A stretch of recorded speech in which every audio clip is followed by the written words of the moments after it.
America के राष्ट्रपति Donald Trump द्वारा गजा में युद्ध विराम करवाने के लिए शुरू की गई मुहिम रंग लाई। इजरायली सेना ने शुक्रवार को घोषणा करके इस बात की जानकारी दी कि हमास और इजरायल के बीच हुआ युद्ध विराम समझौता स्थानीय समय के अनुसार दोपहर 12 बजे से लागू हो चुका है। और इसके अलावा सेना ने बताया कि सैनिक सहमति के साथ अपनी तैनाती से जो सीमाएं हैं उनकी सुरक्षा जो कर रहे थे तो वे वहां से अब लौटने लगे हैं। नमस्कार, मैं हूं आशीष त्रिपाठी।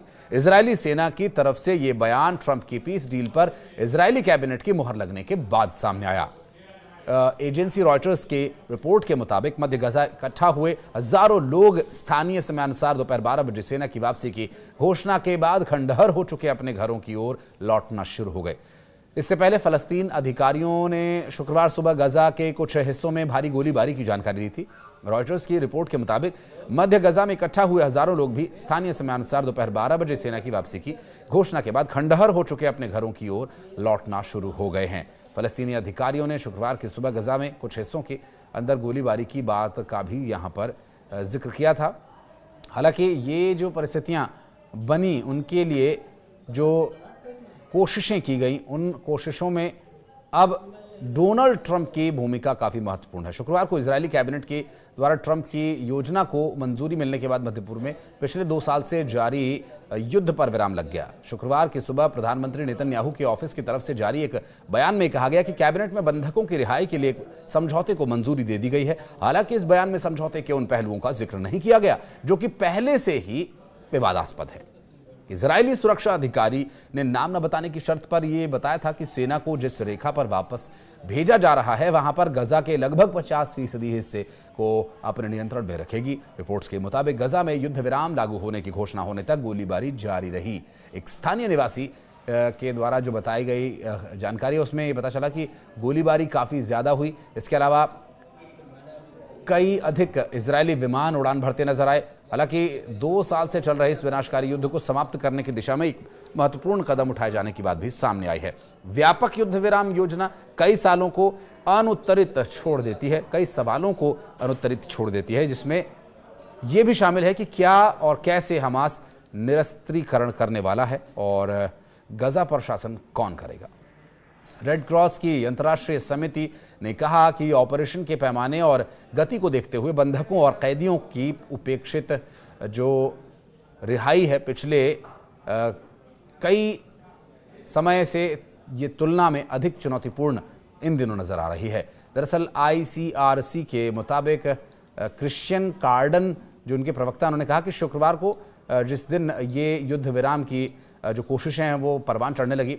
हालांकि समूह से जो गजा से बंधकों की रिहाई और इजराइल से फलस्तीनी कैदियों की रिहाई की भूमिका निभाने की उम्मीद है, लेकिन अभी तक वो बताया नहीं गया कि रिहाई कब और कैसे यहां पर होगी, क्योंकि समझौते में ये बात साफ नहीं है कि किस तरह से किस समय हमास को हथियार छोड़ने होंगे। हमास ने अब तक स्पष्ट प्रतिक्रिया नहीं दी है और पूरी तरह से हथियार छोड़ेगा या नहीं छोड़ेगा। इजराइल हमास भले ही संयुक्त राज्य अमेरिका समर्थित युद्ध विराम समझौते के पहले चरण पर सहमत हो गए हों, लेकिन दोनों पक्षों के बीच विवादास्पद मतभेद अभी भी बने हुए हैं और कई सवाल इससे खड़े हो रहे हैं।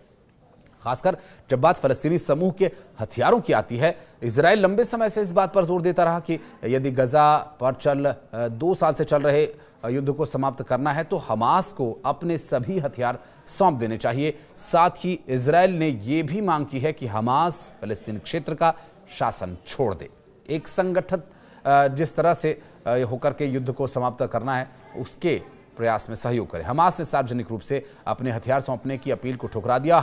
हालांकि विशेषज्ञों का यह कहना है कि समूह ने निजी तौर पर अपने कुछ शस्त्रागार सौंपने की बात जरूर कही है। विश्लेषकों का यह भी कहना है कि हमास के शस्त्रागार पर बातचीत युद्ध विराम को विफल कर सकती है, जिससे गजा में फिर युद्ध की स्थिति पैदा हो सकती है। एक शस्त्रागार की बात हो या सेनाओं को पीछे हटाने की बात हो, चूंकि यहां एक सशस्त्र समूह को अंतर्राष्ट्रीय मानवीय कानून के अनुरूप हथियार रखने और कब्जा करने वाली शक्ति का विरोध करने का अधिकार है।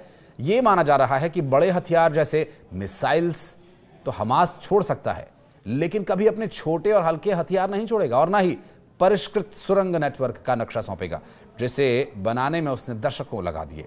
जब हमास को शासन की भूमिका छोड़नी पड़ेगी तो उस जगह को, खाली जगह को कौन भरेगा? कोई सरकार अंतर्राष्ट्रीय तंत्र या फिर फिलिस्तीनी प्राधिकरण, ये स्पष्ट नहीं है। इसको लेकर कई परतें में जिसमें सहमति और जटिलताएं हैं। मौजूदा अमेरिकी शांति योजना के तहत हमास की सरकार को हटाकर एक टेक्नोक्रेटिक गैर राजनीतिक फिलिस्तीनी समिति द्वारा अस्थायी तौर पर प्रशासन संभाले जाने का प्रस्ताव है, जिसकी निगरानी बोर्ड ऑफ पीस नाम की एक अंतर्राष्ट्रीय निकाय के द्वारा करवाए जाने की तैयारी है। इसमें अमेरिकी प्रेसिडेंट डोनाल्ड ट्रंप की अध्यक्षता और अन्य अंतर्राष्ट्रीय नेताओं की भागीदारी भी प्रस्तावित है।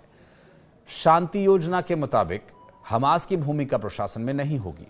धीरे धीरे गजा का प्रशासन एक अंतर्राष्ट्रीय ट्रांजिशनल कमेटी के जरिए फलस्तीनी अथॉरिटी को सौंपने की बात है। इस दौरान गजा में एक अंतर्राष्ट्रीय स्थिरीकरण बल यानी आईएसएफ की तैनाती का प्रस्ताव है, जिसमें अमेरिका, जॉर्डन, मिस्र जैसे देशों की भागीदारी भी रहेगी और ये बल सीमाओं की पुलिस, पेट्रोलिंग, सुरक्षा, ये सब जिम्मेदारी संभालेगा और इजराइल और मिस्र के साथ तालमेल भी बनाए रखेगा। इजराइल ने स्पष्ट किया है कि वो गजा पर स्थित जो स्थायी कब्जा है उसका विलय नहीं करने वाला है और इजरायली प्रधानमंत्री ने फिलिस्तीन अथॉरिटी की भूमिका पर भी आपत्ति जताई है, जिससे सहयोगी देशों के बीच भी मतभेद बने हुए हैं। समझौते में इजरायली सेना को कहां तक और कब पीछे हटना है ये साफ नहीं हुआ है। अपने ट्रुथ सोशल प्लेटफॉर्म पर एक पोस्ट में ट्रंप ने कहा कि सभी बंधकों को बहुत जल्द रिहा कर दिया जाएगा और इजराइल अपने सैनिकों को एक सहमत रेखा पर वापस बुला लेगा।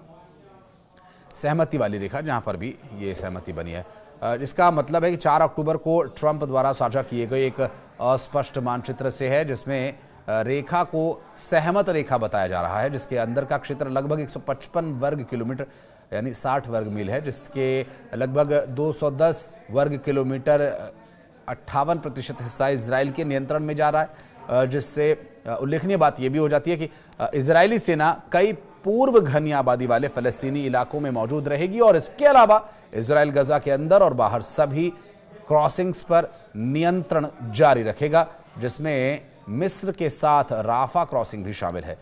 वैसे मोटे तौर पर किसी को यह नहीं मालूम कि इजराइल की सेना कब और कहां तक पीछे हटेगी। समझौता जिसमें यह अभी तक तय नहीं हुआ है कि गजा की सुरक्षा व्यवस्था आगे कौन संभालेगा, क्या अंतर्राष्ट्रीय बल होगा और इसमें कौन शामिल होंगे, ये भी देखना महत्वपूर्ण होने वाला है। ये काफ़ी जटिलताओं भरा एक निर्णय होगा, जिसमें कैसे और क्या बुनियादी ढांचे शामिल किए जाते हैं।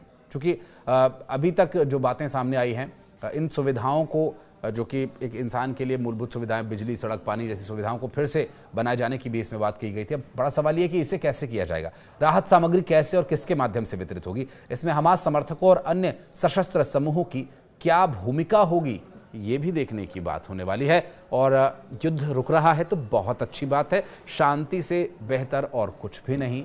लेकिन क्या शांति के लिए हथियार उठाना जरूरी है? क्या शांति के लिए शक्ति का पास में होना जरूरी है? क्योंकि कहते हैं कि आग और पानी का संतुलन बने रहना चाहिए। कुछ कहना चाहें तो कमेंट सेक्शन में आइए, अपनी बात भी आप रखिए। इस वीडियो को यहां तक देखने के लिए बहुत धन्यवाद।